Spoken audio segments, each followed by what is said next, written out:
38. Judah and Tamar. About this time, Judah left home and moved to Adullam, where he stayed with a man named Hira. There he saw a Canaanite woman, the daughter of Shua, and he married her.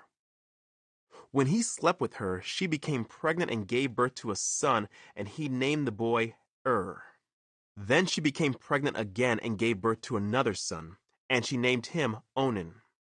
And when she gave birth to a third son, she named him Shelah. At the time of Shelah's birth, they were living at Kezib. In the course of time, Judah arranged for his firstborn son, to marry a young woman named Tamar. But was a wicked man in the Lord's sight, so the Lord took his life.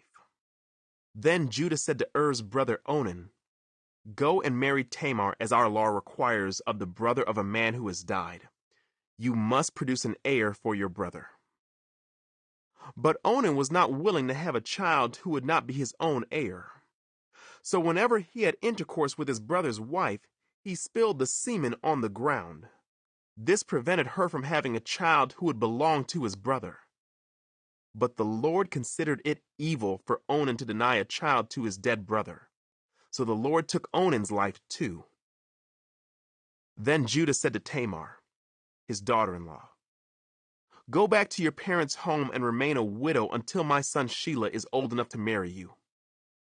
But Judah didn't really intend to do this because he was afraid Shelah would also die, like his two brothers. So Tamar went back to live in her father's home. Some years later, Judah's wife died. After the time of mourning was over, Judah and his friend Hira the Adullamite went up to Timnah to supervise the shearing of his sheep. Someone told Tamar, "Look, your father-in-law is going up to Timnah to shear his sheep." Tamar was aware that Shelah had grown up, but no arrangements had been made for her to come and marry him. So she changed out of her widow's clothing and covered herself with a veil to disguise herself. Then she sat beside the road at the entrance to the village of Enaim, which is on the road to Timnah.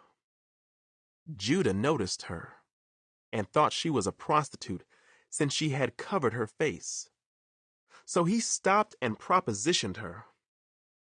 "Let me have sex with you," he said, not realizing that she was his own daughter-in-law. "How much will you pay to have sex with me?" Tamar asked. "I'll send you a young goat from my flock," Judah promised. "But what will you give me to guarantee that you will send the goat?" she asked. "What kind of guarantee do you want?" he replied. She answered, "Leave me your identification seal and its cord, and the walking stick you are carrying." So Judah gave them to her. Then he had intercourse with her, and she became pregnant. Afterwards she went back home, took off her veil, and put on her widow's clothing as usual. Later, Judah asked his friend Hira the Adullamite to take the young goat to the woman and to pick up the things he had given her as his guarantee. But Hira couldn't find her. So he asked the men who lived there, "Where can I find the shrine prostitute who was sitting beside the road at the entrance to Enaim?" "We've never had a shrine prostitute here," they replied. So Hira returned to Judah and told him, "I couldn't find her anywhere, and the men of the village claim they've never had a shrine prostitute there." "Then let her keep the things I gave her," Judah said. "I sent the young goat as we agreed, but you couldn't find her. We'd be the laughingstock of the village if we went back again to look for her." About 3 months later, Judah was told, "Tamar, your daughter-in-law, has acted like a prostitute, and now because of this she's pregnant." "Bring her out and let her be burned," Judah demanded. But as they were taking her out to kill her, she sent this message to her father-in-law: "The man who owns these things made me pregnant. Look closely. Whose seal and cord and walking stick are these?" Judah recognized them immediately and said, "She is more righteous than I am, because I didn't arrange for her to marry my son Shelah." And Judah never slept with Tamar again. When the time came for Tamar to give birth, it was discovered that she was carrying twins. While she was in labor, one of the babies reached out his hand.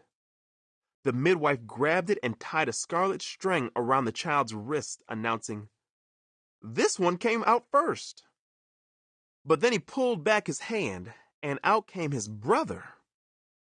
"What?" the midwife exclaimed. "How did you break out first?" So he was named Perez. Then the baby with the scarlet string on his wrist was born, and he was named Zerah.